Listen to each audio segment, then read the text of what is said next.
Olá, queridos e amados irmãos, paz e graça da parte do nosso Senhor Jesus Cristo. Meus amados irmãos, eu espero em Deus que todos vocês estejam bem, sua família e todos que lhe cercam, principalmente o pessoal aí do nosso grupo de estudo do WhatsApp. Hoje o nosso estudo excepcionalmente está sendo por aqui, para compartilhar um pouco com o pessoal aqui também de fora do grupo, como é que os nossos estudos bíblicos, tá? Então, eu peço a vocês que compartilhem esse vídeo aí, principalmente você que é do nosso grupo, não sei a hora que vocês vão estar vendo, mas compartilhe esse vídeo, faça esse vídeo chegar um pouco mais longe do que o normal, porque nós vamos falar hoje em um dos capítulos do nosso discipulado, que é esse livro aqui, O Guia Seguro para o Céu, tá? Vamos falar sobre esse tema hoje, que é pureza de coração. Amados irmãos, eis aqui o tema mais importante da cristandade. E nós, como sempre, estamos fazendo uma promoção aí para você que ainda não adquiriu. Irmãos, antes de começar esse vídeo, nós precisamos e muito comprar a nossa máquina que faz esse tipo de colagem aqui de lombada, tá? Não é uma máquina barata, é uma máquina relativamente cara, mas não tão cara assim. Ela custa entre 6.500 a 7.000 reais, então eu preciso vender 70 kits desse aqui que eu vou te apresentar, desse kit aqui, ó, de livros nossos. Você pode adquirir o Guia Seguro para o Céu, volume 1, o Guia Seguro para o Céu, também volume 2, tá? Aqui é o capítulo 5 de Mateus e o capítulo 6 de Mateus, versículo por versículo. Esse capítulo 5, só ele sozinho, tem 330 páginas, o capítulo 6, 169 páginas, ou seja, só aqui já tem quase 500 páginas de livros, tá? De livro. E também vai nesse kit o livro da Débora, da minha filha, que é Satanismo Global. Gente, esse livro é sensacional. Nós estamos fazendo polígrafo toda sexta-feira, baseado nesse livro aqui, junto com a Débora. Tem um polígrafo aqui muito interessante sobre ocultismo e nova era dentro da igreja. Ela baseou-se nesse livro aqui para fazer o polígrafo junto comigo. Um polígrafo muito interessante, depois você vai lá e vê também, tá? Muito bom mesmo, tá bom? Nesse livro aqui, ó. Então, vai num kit junto. E tem também Cristo entre as Igrejas, que é o estudo sobre as 7 igrejas da Ásia Menor, tá? Que também tá nesse kit. E esse kit sozinho, por si só, ele já dava mais de 150 reais. Eu estou vendendo ele, gente, para até adquirir, até completar 70 desse aqui vendido por R$ 99,90. Nós precisamos vender 70 kits desses aqui, tá? Então, se você puder, o frete é fixo, tá? Não é um frete grátis, mas é fixo, tá? Para qualquer lugar do Brasil, o valor do frete é o mesmo, tá bom? E comprando esses aqui, eu te mando de presente a mulher de Ló, uma dama para ser lembrada. Meus irmãos, se você puder, nos ajude em nome de Jesus. Vamos falar um pouco baseado nesse daqui hoje. Vai ser muito interessante aí para você, tá? Nós vamos falar sobre a questão de pureza de coração, tá? Bem-aventurados puros de coração. O que isso realmente quer dizer?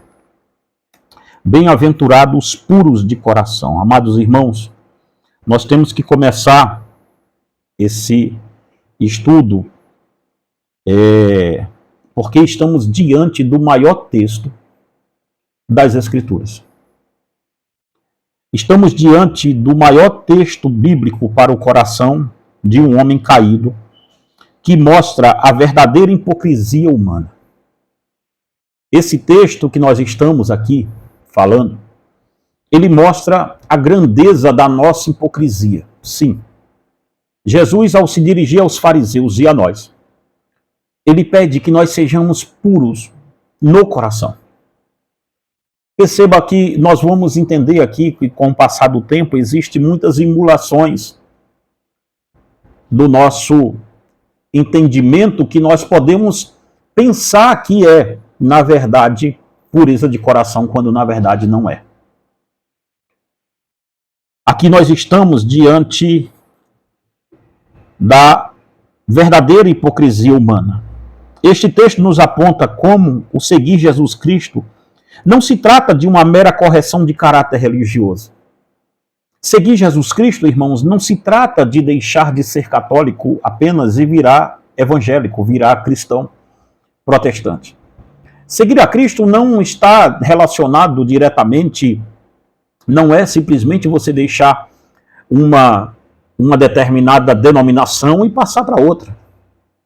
Nós estamos, nesse exato momento, vivendo esse doce engano das pessoas abandonando denominações e seguindo a uma crença de fé. Não é a sua maioria, mas é uma minoria gritante que vai para a internet e faz um estardalhaço danado. Mas nós estamos vendo esse pessoal saindo de uma igreja e ingressando em outra como se a vida delas mudassem a partir daquele momento. Como se elas descobrissem uma forma mecânica de servir a Cristo, quando na verdade é somente mais uma arapuca que Satanás armou para que a pessoa caísse ali mesmo e por ali mesmo ficasse. Ora, vamos mais adiante. A maior discussão do Senhor Jesus Cristo com os fariseus foi justamente pelo fato de eles viverem uma vida tão comprometida com a aparência que eles criaram um monte de regras extra-bíblicas para se chegar a Deus. Meus amados irmãos, a pureza de coração não está na rigidez das nossas regras. A pureza de coração não está relacionada a sermos rígidos demais com nós mesmos, porque o homem pode ser rígido com ele mesmo acerca de alguma coisa externa e ser muito complacente com coisas externas. Ora, grande parte, se não todos, os nossos pecados, ele tem apenas um nascedouro só. E aqui é porque Jesus vai ser tão enfático nisso. Eles visavam, os fariseus, uma pureza cerimonial. Isto é, uma pureza aparente. E os que olhassem pensariam mesmo que eles eram sábios e santos diante de Deus. Mas segundo o Senhor Jesus, estes fariseus eram sepulcros caiados. Quando o Senhor Jesus colocou esta bem-aventurança em escopo, parece que ele estava dando um tapa moral no rosto dos fariseus e de todos os religiosos de sua época. Jesus disse aos fariseus: não adianta você pensar que é um seguidor profícuo, assíduo da Torá, quando a Torá não mora dentro de você. Não adianta, irmãos, irmos para a igreja aos domingos e vivermos o restante da semana como verdadeiros diabos. Que adiantaria irmos para a igreja, corrigirmos um pouco do nosso caráter, mas lá dentro, no nosso coração, nós sabemos quem somos. Sabemos o que está guardado lá dentro. Sabemos que não temos nenhuma vida santa com Deus. E aqui começa o Senhor Jesus afirmando para os fariseus, em Mateus capítulo 5, versículo 8, que mais do que feliz, bem-aventurado, são os puros de coração. Porque só eles verão a Deus. Vamos mais adiante, um pouco além. Diz, quando o Senhor Jesus coloca, aliás, devemos estudar este ponto baseado em dois prismas. Primeiro, por que o Senhor Jesus faz questão de trazer à lume a necessidade de um coração puro? Por que não a mente pura? O que o Senhor traz com esta afirmativa é que o cristianismo puro não começa na intelectualidade do indivíduo. Percebe, irmãos? Se você olhar aqui para trás de mim, você vai ter uma noção.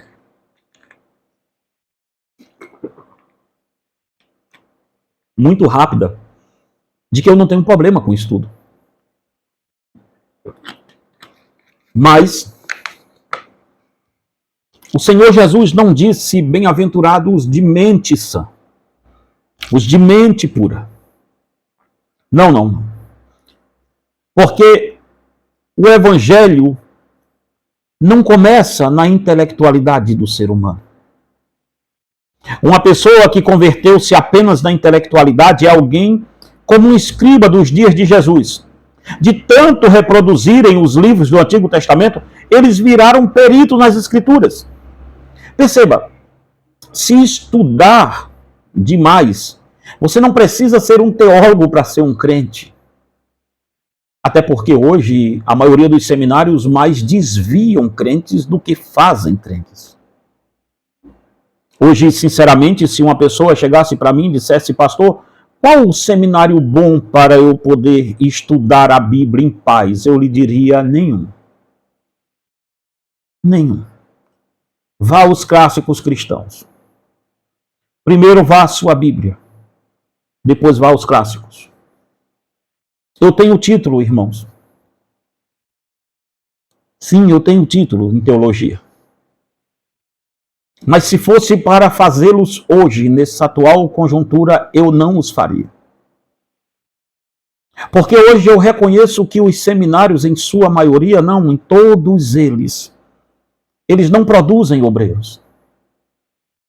Eles produzem arrogantes, presunçosos e prepotenciosos. Homens que acham que mal saíram das fraldas e estão prontos a julgarem Deus e o mundo. Não acho que um cristão genuíno deveria ingressar nessas fileiras satânicas e liberais que estão se fazendo no seminário hoje em dia. Então, perceba, eu não entendo que, e eu defendo isso nesse livro, eu defendo que nós devemos estudar a Bíblia, tá? Eu não sou nenhum CCBano. Eu defendo que temos que estudar as Escrituras. Defendo que temos que estudar a Bíblia antes de pregá-la. Defendo tudo isso. Eu tenho um título de teologia, eu poderia estar aqui defendendo os meus pares, mas não irei fazê-los. Nós devemos estudar a Bíblia. Mas devemos ter em mente que se somente ler,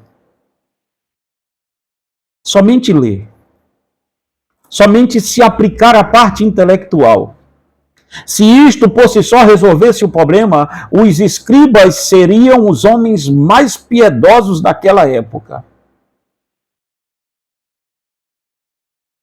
Os fariseus também faziam parte desse grupo.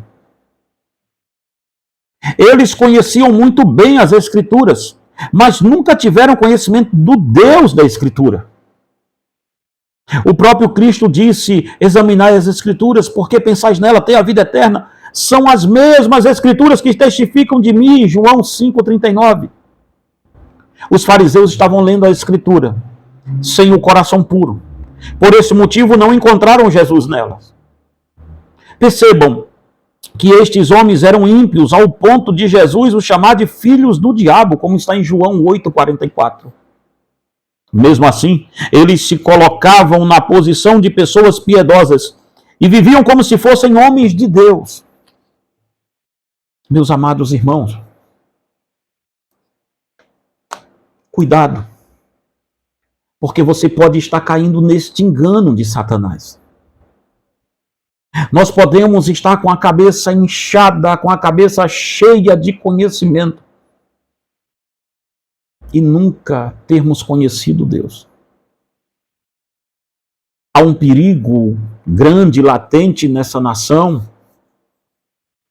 de que as pessoas procuram, não sabem nem falar português direito, mas estão procurando aprender o grego, o hebraico, o aramaico. Eu não desprezo isso. Eu tenho muitas fontes sobre esse assunto, mas entendo que elas não são primárias. Entendo que elas ajudam a minha fé, mas não é o final das coisas e nem o início dela, elas são o meio. Elas não são o fim em si mesma. É um perigo para alguém se converter no seu intelecto, Isto vira uma maldição para a igreja, pois teremos pessoas que são peritas na teologia, estudam sobre Deus, mas nunca sentiram Deus na vida. Conhece a Bíblia de Deus, conhecer a Bíblia de Deus é uma coisa, mas conhecer o Deus da Bíblia é outra.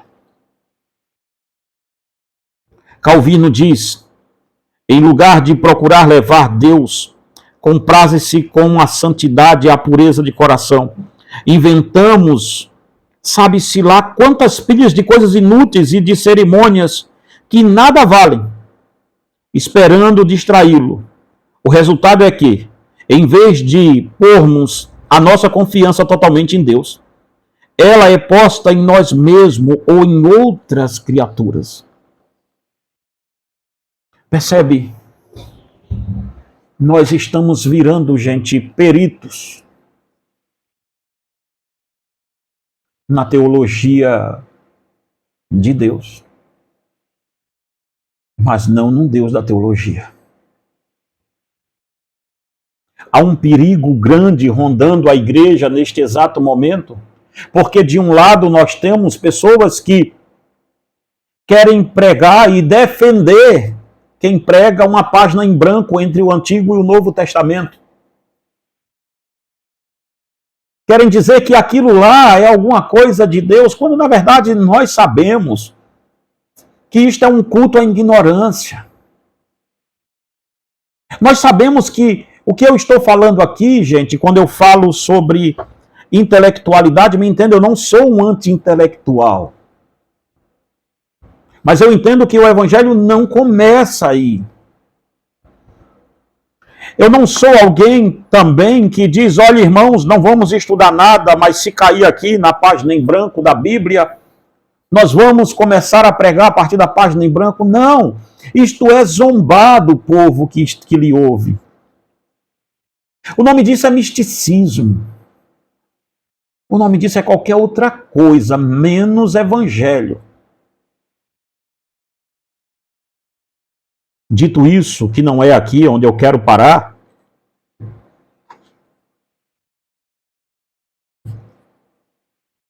os fariseus dos nossos dias têm se tornado teólogos, sem terem vivido um dia sequer com o Deus das Escrituras Sagradas. Alguém pode, em vão, argumentar dizendo, então não precisamos de conhecimento intelectual para servir a Deus? Para responder essa pergunta, deve tomar muito cuidado, pois, se afirmarmos que não precisamos de um conhecimento racional de Deus para servi-lo, estaremos afirmando que a convenção ao eterno não passa de um sentimento. Mas se afirmarmos que o homem, primeiramente, tem que ter um conhecimento intelectual para seguir o Senhor Jesus, estamos afirmando que a fé é algo aprendido e não uma dádiva. Você entende o dilema? Se eu disser que o homem não precisa conhecer Cristo para segui-lo, então a consequência da minha fé é um sentimento, e sentimento vai embora. Mas se eu digo que ele precisa conhecer para depois segui-lo, eu digo que a fé é algo aprendido. Sim, o homem tem que conhecer a Deus racionalmente, mas ainda assim precisa ser puro de coração. Uma pessoa pode desenvolver uma disposição mental pela Bíblia sem que nunca tenha o conhecimento relacional de Deus. Este indivíduo pode ler a Bíblia todos os dias e tirar estudos gloriosos dela. E mesmo assim, o Senhor Jesus nunca ter se revelado para ela.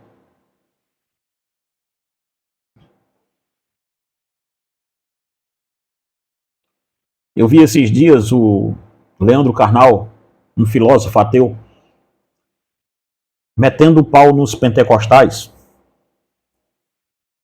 E eu não sei porquê, mas não entrei na briga, vi a briga e passei, porque eu vou fazer um vídeo aqui sobre os dons espirituais, mas um vídeo bem grande, eu e a Débora. Eu vi aquilo e passei direto, fui andando. Não, estava no Instagram, eu acho, mas pude observar ali muitos presbiterianos e batistas que não creem nos dons, concordando e batendo palma para aquilo. Percebe o que eu quero dizer? Que um ateu pode ter uma disposição intelectual sobre as Escrituras. Satanás está prendendo, gente, a maioria dos senhores e das senhoras nesta arapuca.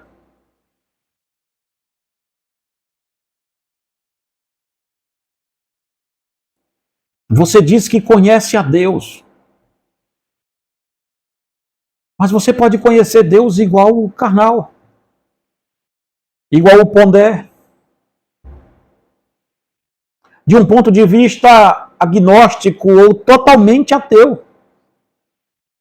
A maioria dos cristãos hoje, principalmente da minha ala de cá, das alas mais pentecostalizadas, eu posso dizer com segurança que sua maioria, não todos, mas sua grande maioria são gnósticos. Aprendiz de gnósticos. Mas do lado de cá, do nosso lado reformado, eu posso dizer com toda segurança que a maioria de nós somos agnósticos. Temos ali um entendimento intelectualizado da coisa sobre Deus, mas não seguimos Deus. Deus para nós é uma força superior, é algo que nós ensinamos, é algo que nós falamos, é algo que nós debatemos, porque achamos bonito debater. Tá feio esse debate na internet, se vocês querem saber. Tá horrível. Deixa seu comentário aqui depois. Tá? Tá horrível isso na internet, esse debate. Você nota que não é piedoso, você nota que não tem nada de Cristo nisso, não há nada de cristão naquilo ali. É uma conversão apenas intelectualizada. Basta ver, outro dia tinha um rapaz discutindo comigo lá no Instagram, discutindo não, ele estava falando lá um comentário, porque eu não discuto com esse tipo de pessoas, eu não discuto com quase ninguém, mas ele estava lá no Insta falando um monte de asneira em um dos cortes de vídeo meu aqui do YouTube, que a gente coloca lá, e ele estava lá brabo, zangado, não sei porquê. Aí eu fui num perfil dele ver quem era que estava tão zangado comigo. E tinha lá assim, salvo pela graça, calvinista de 5 pontos. Falei, ele deve ser uma pessoa muito importante, porque ele é isso tudo. E aí eu fui ver, tem diversas vezes esse rapaz cantando em barzinho, pessoas bebendo e dançando, e ele cantando. Entende? O que é o seu calvinismo hoje? E não venham os senhores me dizer que isto é caso isolado, porque nós sabemos que não é. Nós sabemos que não é assim. Qualquer reunião de reformado hoje, a cachaça come solta, gente. Vocês sabem que são assim. Não é uma reunião para si. Quando tem uma festa, ninguém fala sobre Deus, ninguém fala sobre nada. É uma profanação só.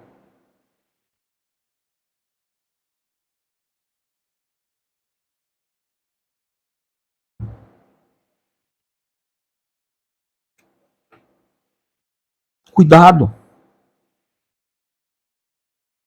Nós estamos nos convertendo aqui e achamos que aqui chegou e ficou. Desenvolvemos uma disposição mental sobre as Escrituras, mas não desenvolvemos uma disposição espiritual sobre Jesus Cristo. Porque quando vamos à Escritura, a Escritura é o meio que nos leva a Jesus, mas nós estamos fazendo da Escritura e não há como chegar-se a Cristo sem ouvir a palavra de Deus. Viu, amados que pregam em página branca de Bíblia? Não tem como conhecer a Deus sem as Escrituras. Não tem como conhecer Jesus sem as Escrituras. É Romanos que diz isso, Paulo diz isso. O crer vem pelo ouvir e ouvir a palavra de Deus. Não é ouvir a revelação do seu ancião, a revelação do seu pastor, essa baboseira, o testemunho do outro que eu me converti. Quem se converte baseado em testemunho dos outros é porque não se converteu baseado em nada, apenas no testemunho do outro, porque a conversão é em Cristo. Mas nós achamos que porque temos uma disposição intelectual das Escrituras, achamos que isto é evangelho, e não é. Achamos que isso é pureza de coração, e não é. Lembra-se do que eu disse? O Leandro Carnal estava falando sobre 1 Coríntios esses dias. 1 Coríntios 13, ele falando sobre Paulo, um discurso lindo, bonito. Só que não se viu nada para ele, porque ele nem acredita naquilo. Sabe, esses livros todos que eu já escrevi, são 90 e tantos livros. Isso não me faz um crente. Isso me faz apenas alguém que gosta de estudar a Escritura. Eu posso morrer e ir para o inferno com isso aqui escrito. Escrevi o guia seguro para o céu. E posso não ir para o céu, porque isso aqui pode ser apenas um conhecimento intelectual que eu tenha. Isto aqui, tudo aqui atrás, não quer dizer nada. O diabo não teme isso. Ao contrário, o diabo quer mais que eu fique preso nisso. Porque quanto mais preso eu fico aqui, mais almas estão morrendo lá fora. Quanto mais preso, mais arrogante. Quanto mais preso, mais presunçoso. Vamos mais adiante para esse vídeo não ficar tão grande. Vamos ver mais. Uma pessoa pode desenvolver uma disposição mental pela Bíblia sem que nunca tenha o conhecimento relacional de Deus. Este indivíduo pode ler a Bíblia toda, tirar estudos gloriosos dela, e mesmo assim ir para o inferno. Uma prova disso eram os estudiosos da lei do tempo de Jesus. Eles eram mestres e sabiam a lei de cor, mas não tinham fé, não tinham o coração puro para crer. Não viviam o que pregavam. Por exemplo, o levita e o sacerdote, na parábola do bom samaritano, que, embora ensinassem o dever da misericórdia, não exerceram em relação ao moribundo que precisava de ajuda, mas o deixaram caído. Ou os sacerdotes que Jesus acusou de hipocrisia, porque coavam um mosquito e engoliam um camelo. Cobravam os dízimos até das hortaliças e dos temperos, mas não praticavam justiça e o direito. Entende, irmãos? Você pode ser um sacerdote. Você pode ser um levita. No sentido mais estreito mesmo da palavra. E você pode não ter o coração puro.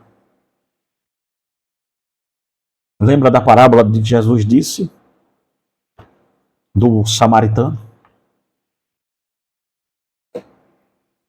O verdadeiro cristianismo, então, onde ele começa, pastor? Onde começa o verdadeiro cristianismo, então? O verdadeiro cristianismo começa com a seguinte indagação: qual é o estado do meu coração? Qual é o estado do meu coração? É aqui que está. Qual o sujeito da pureza? Qual o estado do meu coração? Para responder, é necessário colocar aqui outra pergunta. O que de fato é o coração segundo a Bíblia? Sobre isto, Martin Lloyd Jones diz que se deve entender por este vocábulo coração. Consoante ao uso bíblico geral do termo, o coração é tido como o centro da personalidade. Não indica meramente a sede dos afetos e das emoções. Esta bem-aventurança não é uma declaração que vise dizer que a fé em Cristo é algo primeiramente emocional e não intelectual ou pertencente ao terreno da vontade. De maneira nenhuma. Nas Escrituras, a palavra coração envolve todos esses três conceitos. O coração é o centro do ser e da personalidade do indivíduo. É igualmente a fonte de onde brota tudo quanto daí se segue. Inclui a mente, inclui a vontade, inclui as emoções. Essa palavra considera o homem em sua totalidade. Esta definição do Dr. Martyn Lloyd-Jones talvez seja a mais esplendorosa de todos os tempos. Pois de fato é isto que a Escritura afirma aqui quando fala sobre o coração do homem. Em segundo lugar, entendemos que o problema do homem está em seu coração. Por isso, amados irmãos, por isso e só por isso, é que o sujeito da pureza,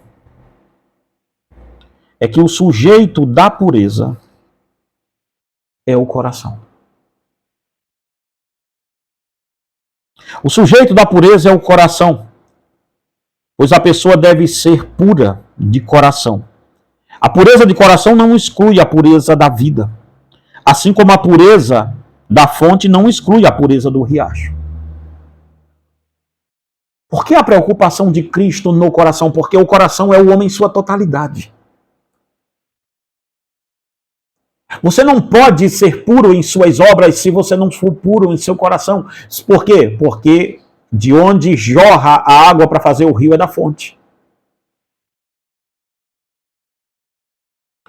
É chamada pureza de coração porque o coração é mais importante na verdadeira religião. E não pode haver pureza da vida sem isso. O grande cuidado de um cristão deve ser manter o coração puro. Assim como alguém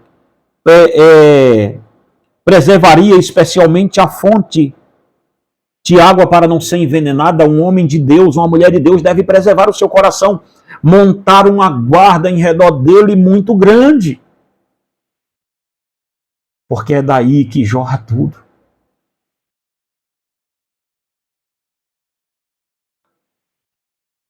Tome cuidado para que o amor ao pecado não entre ali. Eu vou lhe dar um exemplo fácil. Houve um tempo que eu tinha 147 quilos. E eu vi que estava muito obeso. E ali durante o tempo de pandemia eu cheguei a pesar 97 quilos. E foi uma vitória grande, sem operação, sem cirurgia, apenas eu mudei o estilo de vida alimentar que eu tinha. E eu mantive aquilo por um tempo. Mas eu não vigiei. E aí eu comecei a comer alguma coisa daqui. Eu não tenho nenhum tipo de doença, nenhum tipo de restrição alimentar sobre esse assunto. E aí eu comecei a pegar um hábito velho aqui e comecei a parar primeiro com as caminhadas que eu fazia periodicamente. Houve um dia que eu não saí porque estava chovendo muito. No outro dia eu tinha que atender uma pessoa e também não deu. E depois eu fui, mas já não foi como antigamente.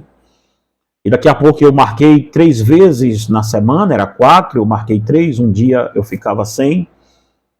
E depois foram 2 dias, e depois um dia, e depois dia nenhum mais. E aí eu comecei a comer um pão que eu já não comia, e aí eu comecei a comer mais isso, e mais aquilo, e mais aquilo, e mais aquilo, e aí quando eu me pesei eu estava com 110 quilos. Você entende o perigo? Então agora, nessa atual conjuntura, agora, neste exato momento, o que fiz? Eu montei a guarda aqui diretamente. E disse, vou ter que recorrer a todos os hábitos que eu tinha. Eu vou ter que tirar tudo que é hábito antigo de alimentação outra vez e vou me refazer. Você tem que observar, irmão.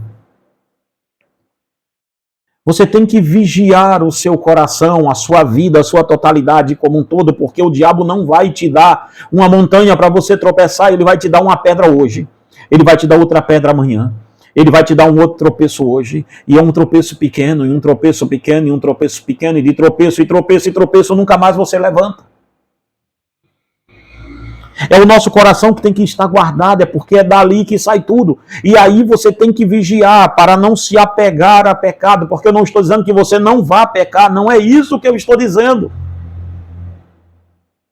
Mas eu estou dizendo que se você pecar e se apegar ao pecado, você está perdido. como aquelas afirmações de novos calvinistas que dizem: Deus sabe que eu sou pecador, pastor, eu estou pecando, eu estou pecando, eu estou pecando, mas não faz uma resistência ao pecado. Não, filho, você não é salvo, é simplesmente isso. Seu pastor não tem coragem de dizer o que eu vou dizer. Você não é um filho de Deus, você é um vaso da ira, como está em Romanos 9. Você está dentro da igreja simplesmente porque você converteu-se intelectualmente, mas o evangelho nunca chegou no seu coração, nunca mudou a sua vida. Você é um ser humano desprezível, você não é cristão. E desprezível porque você está cismado que é, apontando o dedo para todo mundo, xingando e esculhambando a igreja de todo mundo, quando na verdade a sua vida lembra Satanás.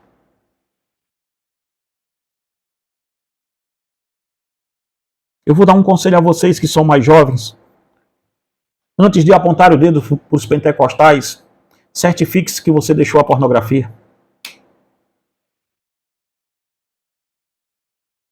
Certifique-se disso.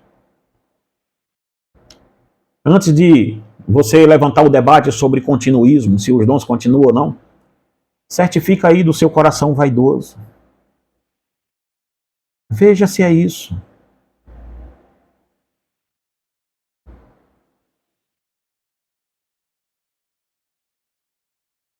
Os cristãos devem, acima de tudo, aspirar por pureza de coração. Ou como diz 1 Timóteo 3,9, Paulo dizendo a Timóteo, devem conservar o ministério da fé e da consciência pura. A justificação é a causa da nossa felicidade e a santificação é a evidência dela. A justificação é a causa da nossa felicidade e a santificação é a evidência dela.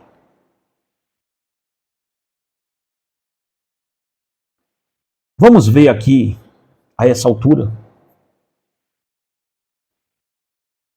razões para a pureza. Por que a pureza é exigida?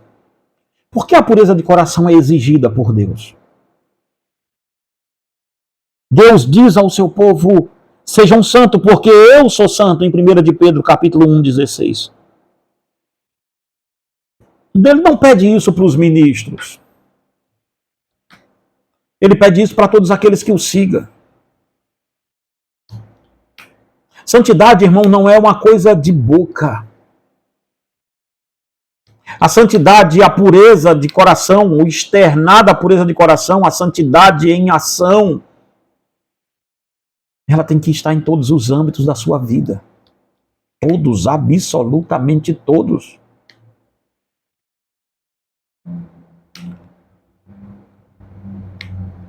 Porque a pureza do coração é exigida por causa da condição impura e amaldiçoada em que estamos antes que a pureza seja operada em nós. Somos um amontoado de barro e pecado misturado. O pecado não apenas nos cega, mas nos contamina.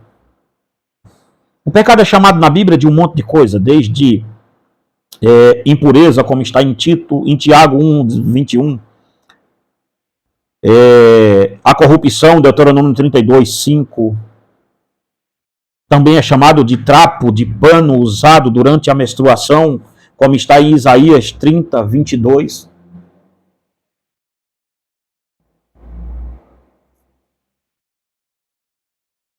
Perceba, toda a advertência da lei que Deus designou era apenas para lembrar os homens de como eles eram repugnantes antes de serem lavados no sangue de Jesus.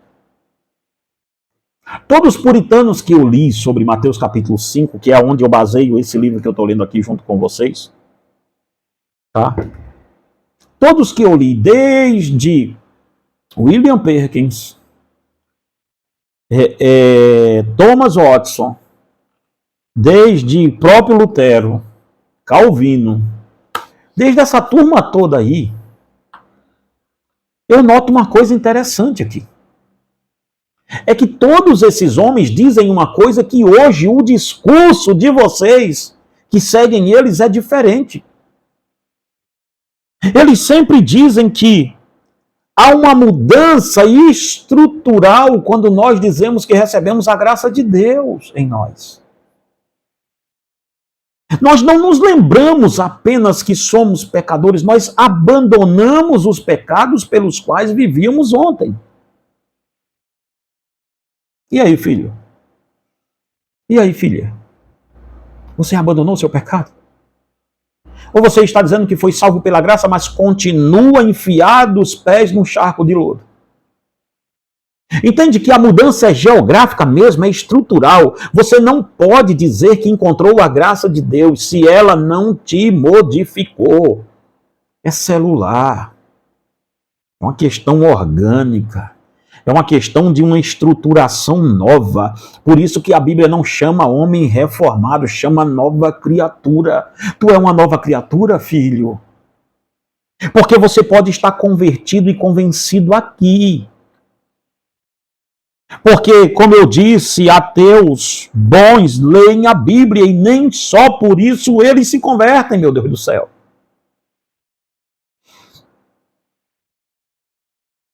Eu conheço bons ateus que são mestrados em ciências sociais da religião, igual eu. Eu conheço homens que conhecem a história do cristianismo de uma ponta a outra.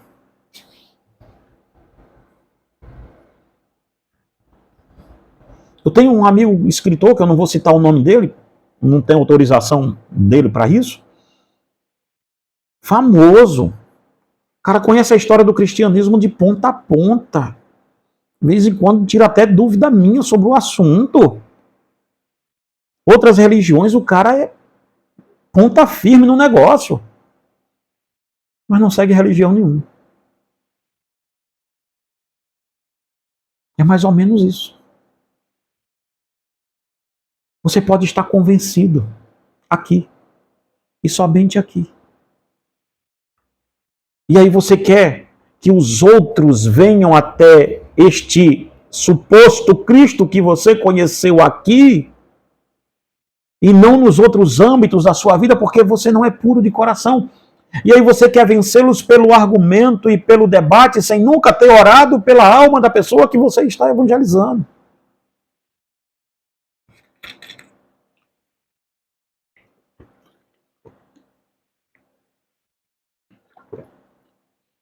Seja sincero.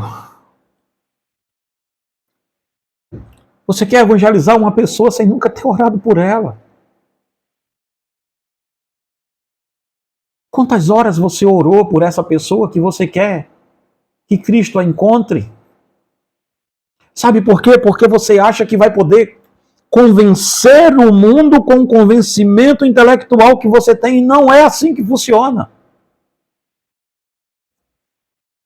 O apóstolo Paulo disse, porque quando eu fui ter convosco, a minha pregação não consistiu em palavras vãs persuasivas de sabedoria humana, mas em demonstração viva do poder de Deus, do Espírito Santo, do poder de Deus.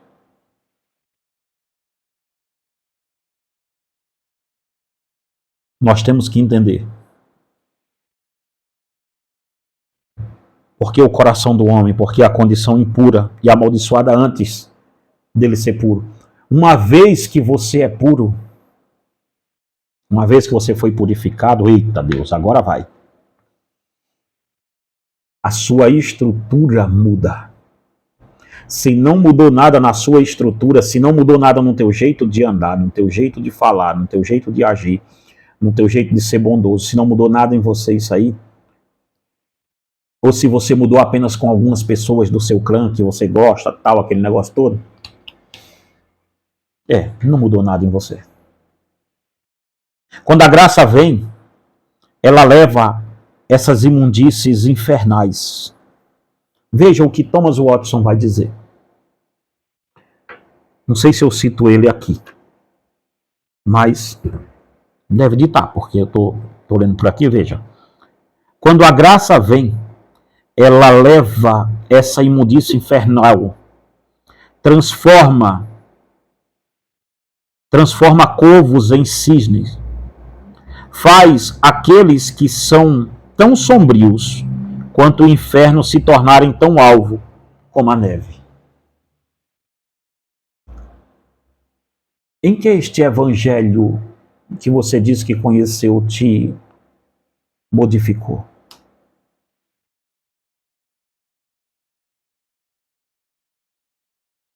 Somos aptos a levantar falsos testemunhos?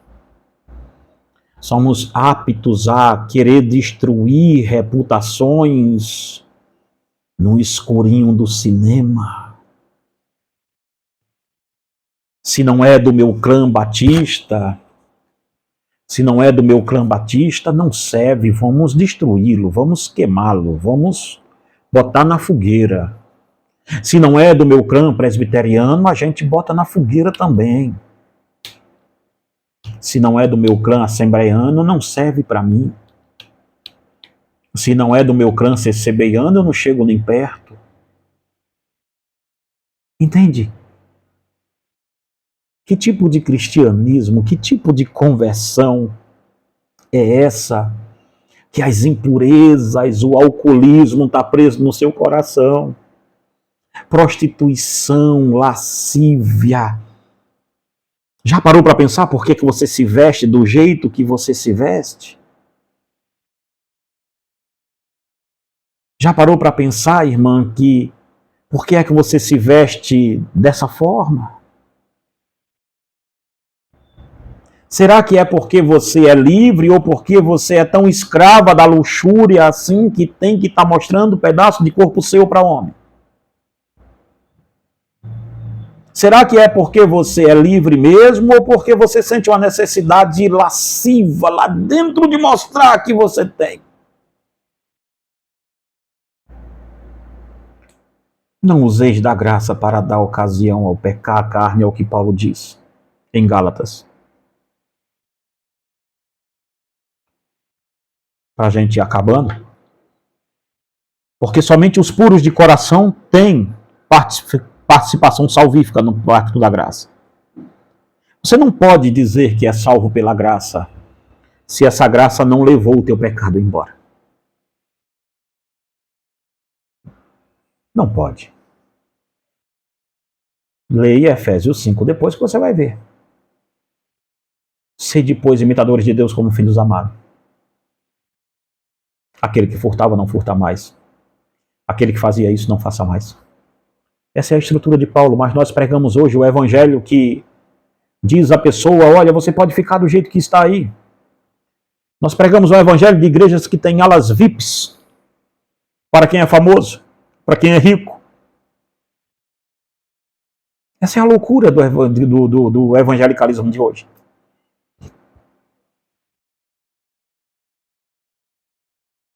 Nós pregamos um evangelho de apologetas que não são apologetas, são brigadores, meninos mimados na fé que fica instigando e esculhambando quem não concorda com eles.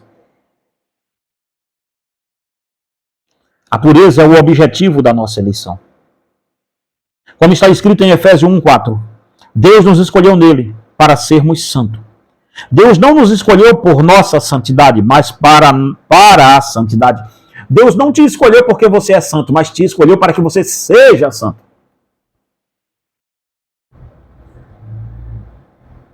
Veja Romanos 8:29.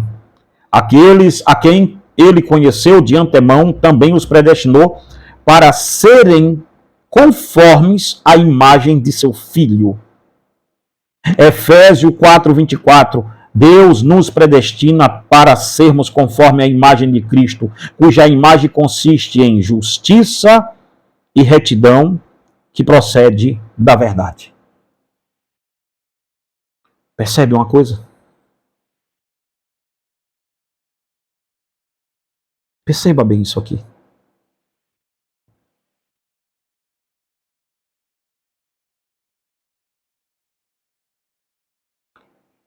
Eu penso que o homem é o produto do seu coração. Pois a Bíblia afirma que a boca fala do que o coração está cheio. Como está em Mateus 12:34.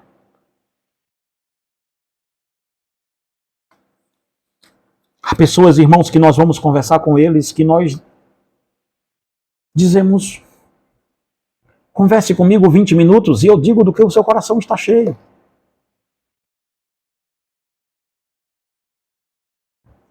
Há pessoas que nós só queremos conversar sobre Deus, mas eles querem mostrar um pulo do gato, um conhecimento intelectualizado, um conhecimento disso e daquilo outro, um conhecimento filosófico. E eu fico pensando, por que eles acham que querem me impressionar? Chame essas pessoas que gostam desse tipo de coisa, desse tipo de debate, desse tipo de coisa tosca que está acontecendo aqui na internet. Chame-os para orar. E veja que a oração deles é mística. Não é espontânea. Não sai, não flui. É mecânica.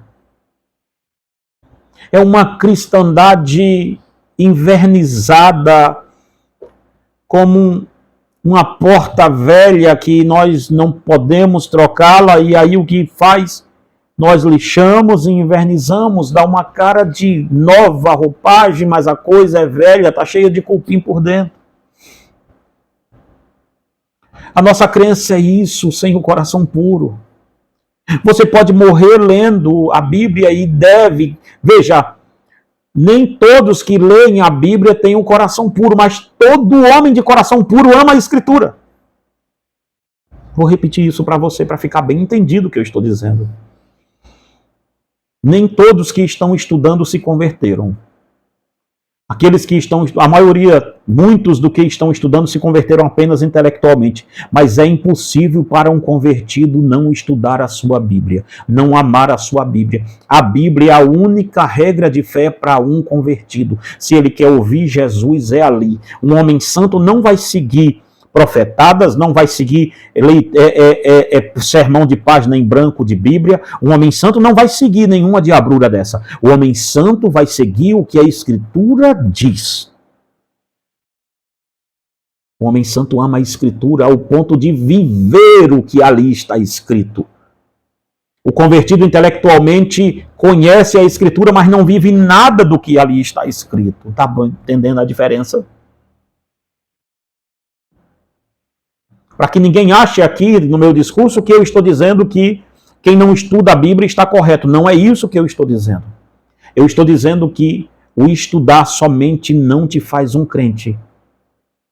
Mas se você é um homem santo, vai buscar viver a santidade com o que a Bíblia está dizendo para viver. O seu apego à Escritura vai ser tanto que todo ano você vai procurar ler a Bíblia pelo menos umas 3 vezes num ano, ela de capa a capa. Vai procurar viver aquilo. A sua obsessão é por aquilo ali. Se você vai virar uma pessoa obcecada pela Escritura, obcecada por Cristo, obcecada a parecer-se com Ele, a conformar-se a Ele, a entrar na forma que Ele te colocou. Lembra do que está escrito aqui em Romanos? Nós lemos agora há pouco. Aqueles que de antemão conheceu, também os predestinou para serem conformados à imagem de Jesus Cristo.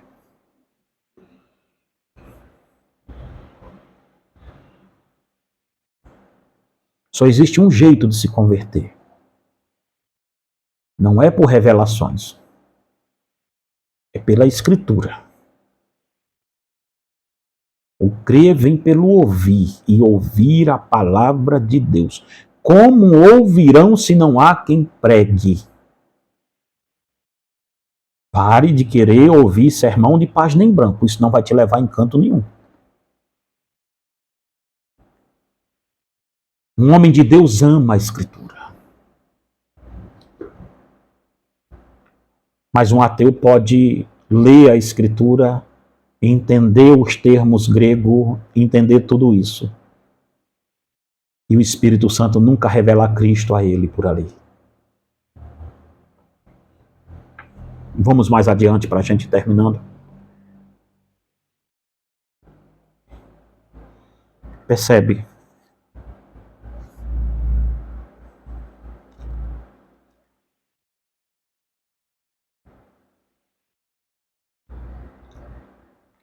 Você pode levar um alcoólatra para qualquer clínica de recuperação, em qualquer estado ou país.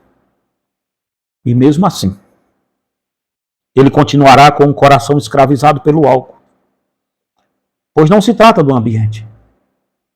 Trata-se da mudança de coração. Quantos alcoólatras vão para a clínica e sabem que não vão resolver nada lá, porque quando saírem vão beber outra vez, vão usar droga outra vez?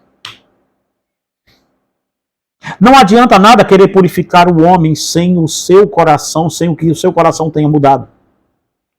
A questão do homem não é o coração, a questão do homem é no coração. Por este motivo, é lá que ele tem que ser puro. Em outra parte, a Bíblia afirma que devemos guardar o coração, porque é dele que procede a saída da vida, como está em Provérbio, capítulo 4, versículo 23. Este é o conselho da sabedoria. Se tudo procede do coração, é o meu coração que tem que sofrer esta mudança, para que eu veja a Deus. Tem um problema terrível para resolver, para que isso aconteça. Pois como um homem pode purificar o seu coração diante de Deus? A pergunta deixada pelo sábio foi esta: quem pode dizer, purifiquei o meu coração, estou limpo do meu pecado? Provérbio 20, versículo 9. Em outro lugar, o Senhor afirma que o nosso coração é enganoso e desesperadamente corrupto, como está em Jeremias, capítulo 17, 9. Como um coração caído pode se tornar puro?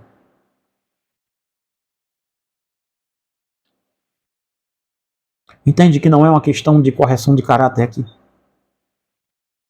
Entende que não é uma questão de colocar a pessoa em uma clínica que vai resolver.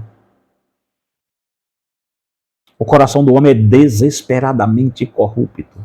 E Jesus disse, ele é desesperadamente corrupto, é lá que tem que começar a obra. É ali que ele tem que ser desesperadamente santo depois que a graça o encontrar.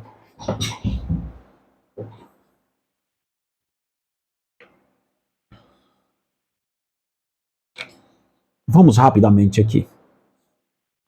O que é ser puro de coração? Quando o indivíduo se torna puro de coração? A pergunta é determinante, visto que se o problema do homem é o seu coração, incorre que é lá que Cristo tem que restaurá-lo. Devemos observar a pureza de coração baseada em dois prismas. Ser puro de coração é ser totalmente aberto e transparente. O coração limpo é um coração sincero, pois só o coração limpo pode produzir um olhar bom. Foi isso que o Senhor falou. Se o teu olho for bom, todo o teu corpo é bom.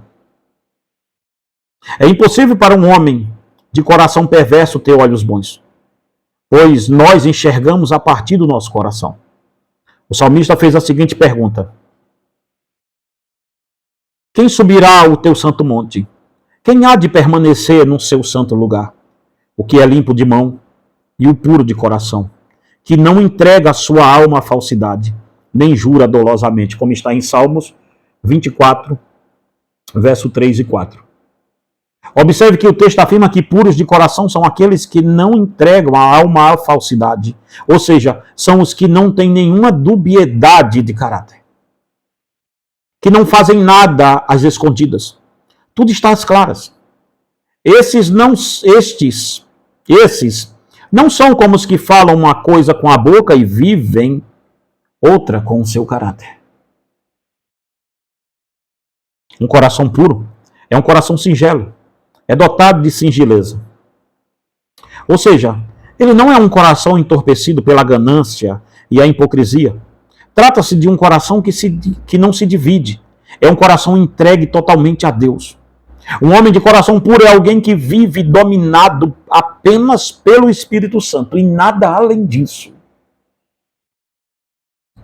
Ei, será que somos dominados 24 horas pelo Espírito Santo?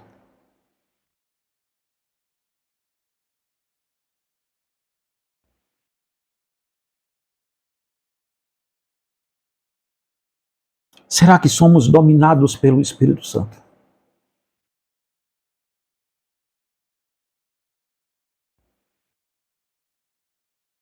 Tem um hino da harpa cristã, eu gosto de cantar ele muito, que diz: Toma, ó Deus, o meu querer, faze o teu, ó Salvador. Hoje habitas no meu ser, enche-me com teu fervor. Será que você que canta esse hino aí na Assembleia de Deus ou na sua igreja que usa a harpa cristã, será que você entendeu o que está cantando mesmo? Será que Deus domina o seu ser mesmo?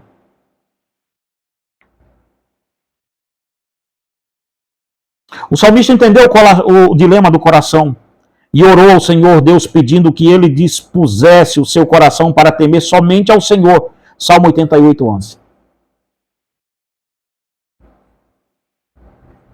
Em um coração puro, como diz Paulo, Cristo é tudo em todos. Colossenses 3, 11. Em outra parte, o apóstolo mostra como sua vida estava dominada pela pureza de coração. Ele afirma que o morrer para mim é lucro e o viver é Cristo. Filipenses 1, 21. Mas o melhor exemplo sobre o ser entregue a Cristo sem reservas foi dado por Paulo em Gálatas 2:20, quando ele diz: fui crucificado com Cristo, assim já não sou eu que vive, mas Cristo vive em mim.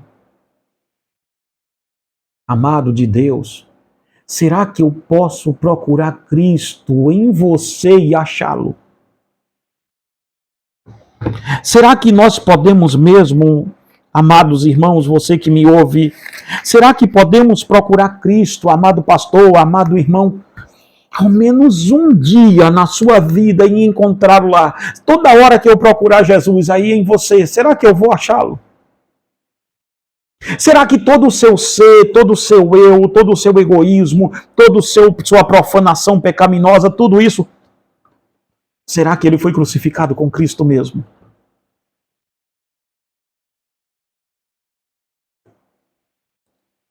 Perguntaram um dia ao pastor John Piper uma coisa interessante. Quando eu sei que Cristo está me fazendo uma nova criatura?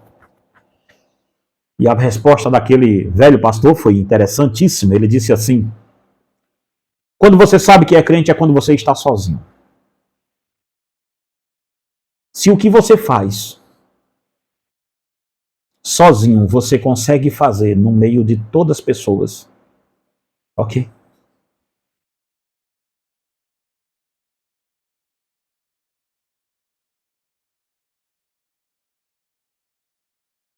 Veja, será que qualquer pessoa pode pegar o seu celular?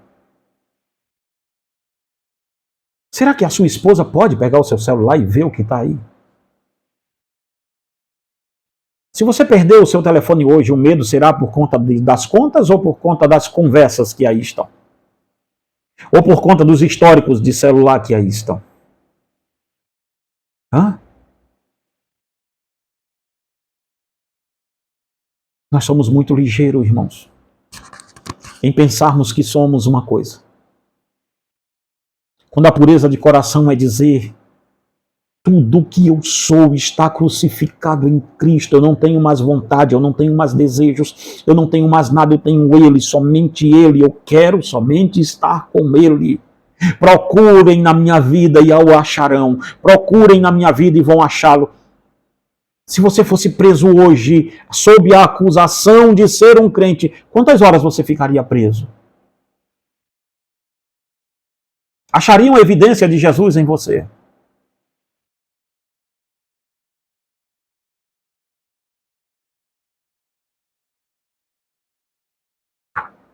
A pureza não, porque a pureza deve estar implicitamente no coração. Porque se o coração não é puro, não nos diferenciamos em nada dos fariseus. Para nós acabarmos aqui, nós vamos continuar terça-feira próxima com os sinais de um coração puro e de um coração impuro. Nós vamos continuar terça-feira que vem, tá? Quinta-feira tem vídeo aqui no canal, mas terça que vem nós voltamos com esse estudo sobre a pureza de coração. Os sinais de um coração puro e de um coração impuro. na próxima terça-feira. Meus amados irmãos, se você chegou até aqui, não esquece, adquire nossos livros. Como você faz isso? Primeiro comentário fixado aqui no vídeo. Eu preciso muito da sua ajuda. Se você quiser ajudar o nosso canal, seja membro do nosso canal. Você tem uma comunidade aqui que você pode ser membro dele, tá? Também é baratinho. Você pode também nos ajudar com o Pix, que está aqui na descrição do vídeo, está em nome da minha esposa, tá? Então ajude nosso ministério, tá bom? Os 5 livros aqui em promoção R$ 99,90, tá? Eu mando para você aí na sua casa. Entre em contato conosco, primeiro comentário fixado do vídeo.